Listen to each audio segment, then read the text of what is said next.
vai para o terceiro jogo seguido, onde a gente vê, vamos falar do jogo do Vasco, a gente já conversou sobre isso na sexta-feira, de Avaí fazer um jogo equilibrado praticamente nos 90 minutos, mas não venceu. No jogo com o Ceará, um grande primeiro tempo, saiu de campo derrotado.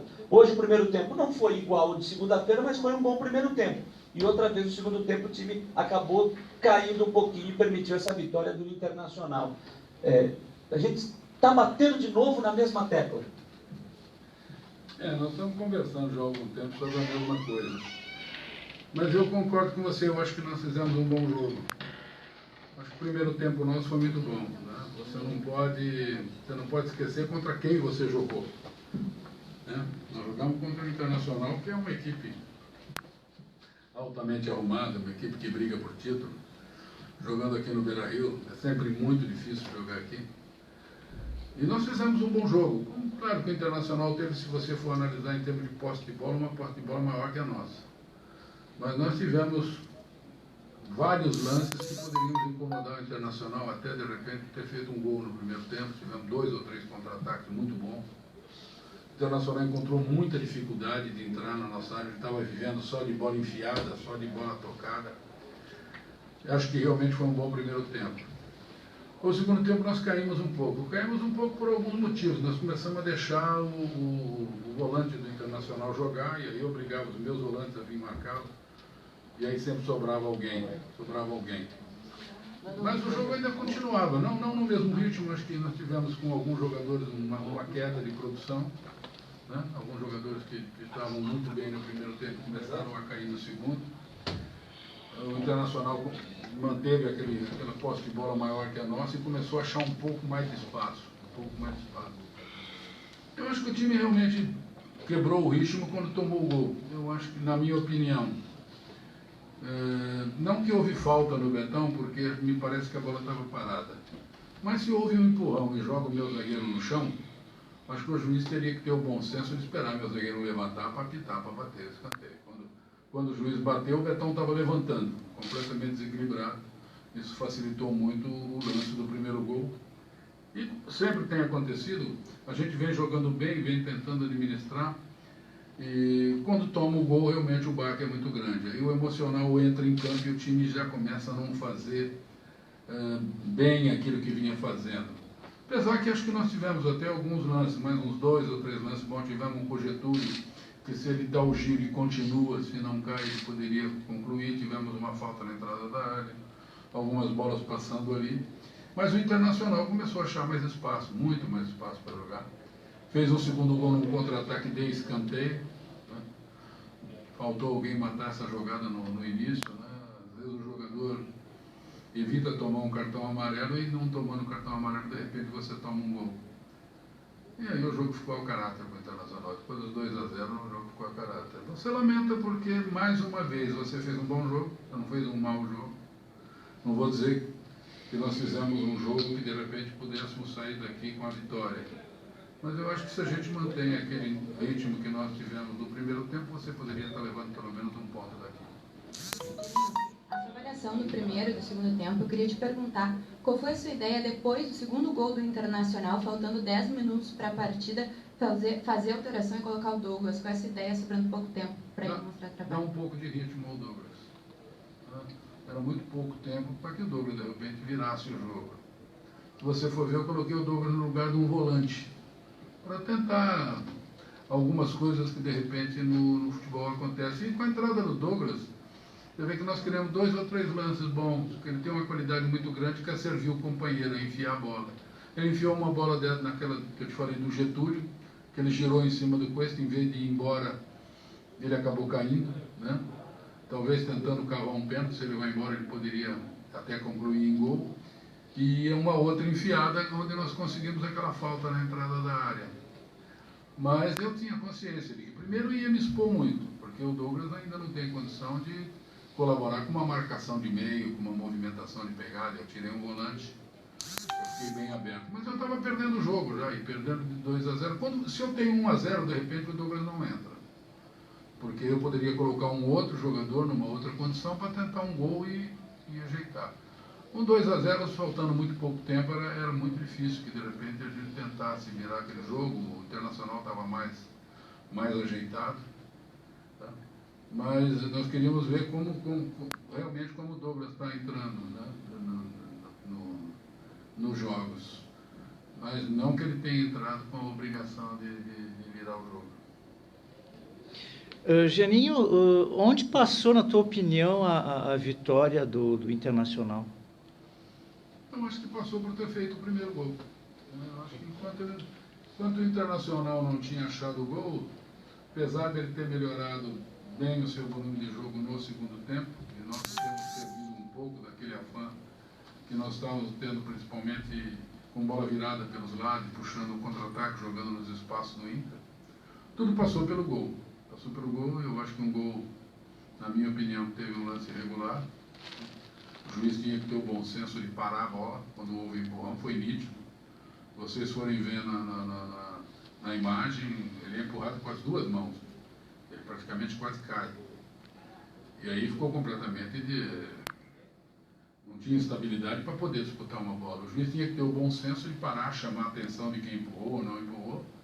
E a hora que tivesse todo mundo ajeitado, mandava bater a bola parada. Ele mandou bater a bola parada com o meu jogador completamente fora de condição de disputar a bola. E isso acho que fez a diferença.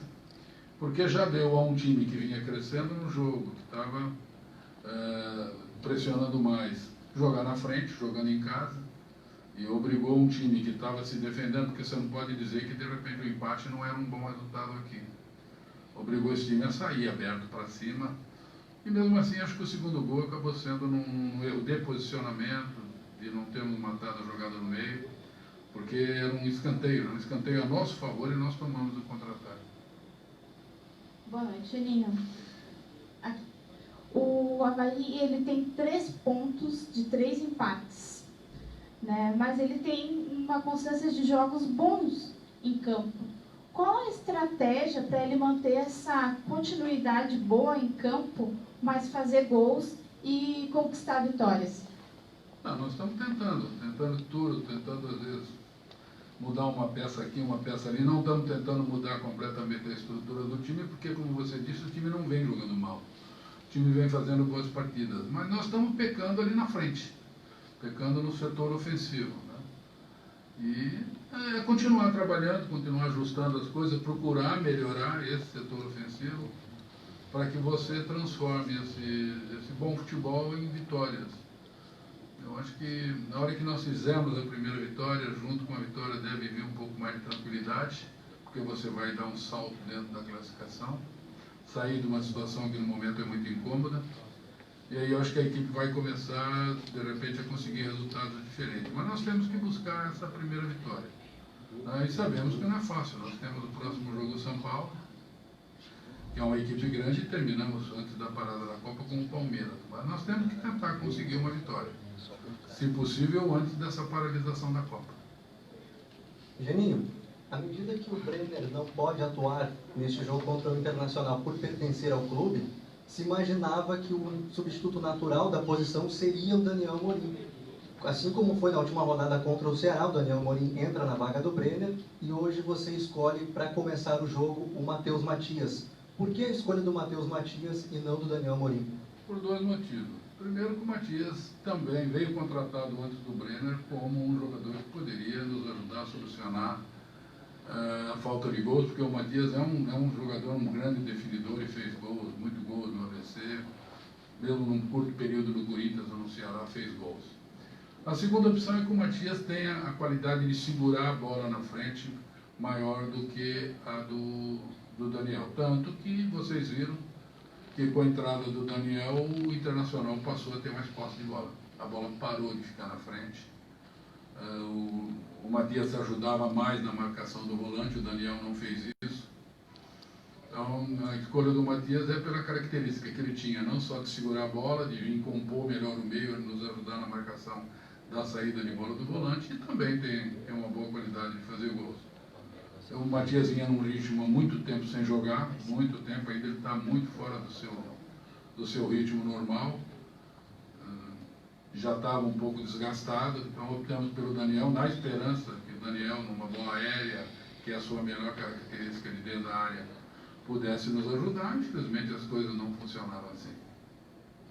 Eu queria falar de duas situações, né, do jogo. A primeira, quando você colocou o Getúlio no jogo, você optou em tirar o GG da partida.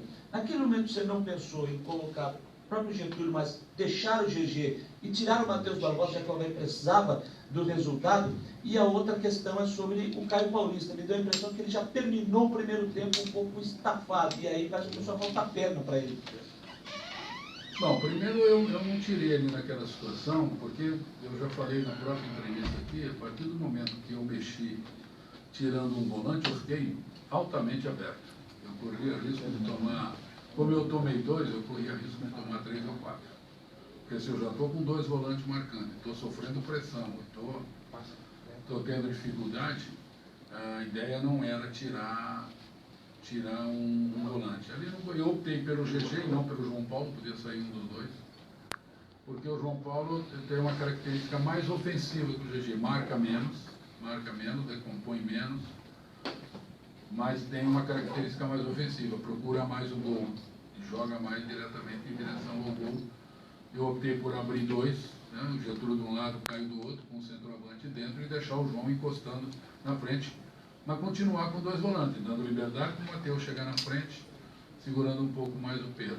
Se eu tiro um volante ali, eu ia obrigar o GG a virar um segundo volante, o João virar um segundo volante, que não é característica deles. Eu não poderia nem cobrá-los em cima daquilo que eles fariam, e eu acho que eu ficaria com as mudanças que o Odair tinha feito, que o Odair colocou o time dele mais na frente, tirou um lateral e botou um atacante, vocês repararam nisso, ele não trocou lateral por lateral, ele botou outro atacante. Eu acho que eu ficaria altamente vulnerável. Tá? Depois dos 2-0, não. Aí é outra situação. Aí você ou ia para um tudo ou nada, ou você tomava uma goleada, ou você de repente tentava alguma coisa. Mas naquela situação, ainda do 1-0, eu acho que a gente tinha que ser um pouco mais racional. O Caio, eu fiquei o jogo todo perguntando para o Caio como ele estava, até quando ele veio para o meu lado. Se alguém reparou, eu falei, Caio, como você está? Ele levantou os 2 dedos, estou bem, eu vou até o final. Ele foi uma queda técnica, mas não uma queda física. Geninho, até a partida contra o CSA, você colocava o Mosquera e o Luan Pereira. A partida contra o Vasco, passaram a jogar Matheus Barbosa, GG, e aí vem a estreia do Brenner. O quanto uma sequência para esses jogadores pode ser positiva para o clube retomar a sua condição na tabela de classificação e sair dessa situação desfavorável? Bom, o Brenner só não jogou hoje porque é do Internacional. Ele entraria e seria mantida a sua continuidade. Ele também precisa jogar, porque ele ficou já há algum tempo sem jogar no Goiás, e ele precisa de ritmo, e ele, no caso do Brenner, ele só não jogou em relação ao fato de ele ser do Internacional e ter no contrato uma cláusula que ele não poderia jogar. O Mosquera está no departamento médico e não está nem treinando há quase um mês. Então, a volta do Mosquera ainda deve demorar um pouquinho. Teve uma lesão que o tirou do jogo, então ele é um jogador até fora de possibilidade de ser utilizado. Não sei se vai ter essa condição de ser utilizado nem contra o São Paulo. Ele ainda não veio treinar com o grupo. Né? E em relação ao Luanzinho está acontecendo uma coisa que é normal num garoto. O Luan às vezes entra bem no jogo, quando inicia o jogo não faz o jogo no mesmo nível de quando ele inicia. Então é um jogador que oscila muito. Uma boa partida, uma má partida, entra bem numa partida, de repente entra mal na outra. E aí nós estamos buscando, como eu disse para vocês, buscando alternativas. Tá? O GG entrou, foi bem. Hoje acho que não tão bem quanto no primeiro tempo, sim. Depois teve uma queda grande no segundo tempo. Eu acho que o GG aproveitou melhor a chance que teve, por isso ganhou a posição. A gente procura utilizar sempre quem vem melhor. A gente aqui não faz opção por nome, por nacionalidade, por salário. A gente procura optar sempre por quem está produzindo melhor. Geninho, antes do jogo, entrevistei o presidente Francisco Batistotti, que está aqui na sala de imprensa, também acompanhando a entrevista, e perguntei para ele sobre um assunto que a gente tem conversado bastante nas últimas semanas, que é a questão de contratação. E o presidente foi claro na entrevista que diz que o dinheiro está lá para contratar. Assim que chegar com a aprovação do Departamento de Futebol vindo para ele, ele assina essa contratação. Até falei com ele sobre a questão de que ele falou lá no Campeonato Catarinense de 2 ou 3 jogadores de 3 dígitos, desculpe, né? E que isso, chegando para ele, aprovado por todo mundo, ele assina e traz essa contratação. Mas não pode errar, tem que vir e jogar. Com isso, você deve conversar mais com o departamento de futebol, com o Marquinhos, o Juscelino, o próprio Evandro, que é o auxiliar, para tentar chegar a esse acerto, acelerar essa contratação, já que na parada da Copa o time vai ter 11 dias de intertemporada. Não, eu espero que até a parada da Copa a gente tenha encaixado alguém para trazer. E é bom saber que o presidente se comprometeu com vocês de que se chegar um jogador e for aprovado pela gente, mesmo que for com salário alto, ele bate na mesa. Né? É bom saber isso. Porque aí nós vamos procurar num outro nível, de repente, não no nível que nós estamos procurando. Porque nós estamos procurando dentro de um nível um pouco menor. Então vamos começar a procurar jogador num outro nível. Já que o presidente aprovou isso, acho que fica mais fácil você, de repente, achar um jogador, achar um nome. E eu espero que até a parada da Copa a gente tenha alguma coisa para que esse jogador trabalhe junto. Muito ruim se você entrar na Copa e o jogador vir só depois da paralisação. Aí ele não vai trabalhar com o grupo, não vai ter entrosamento. Então a gente tem aí 2 semanas, de repente, para trazer alguém. Valeu, obrigado. Geninho, técnico do Havaí.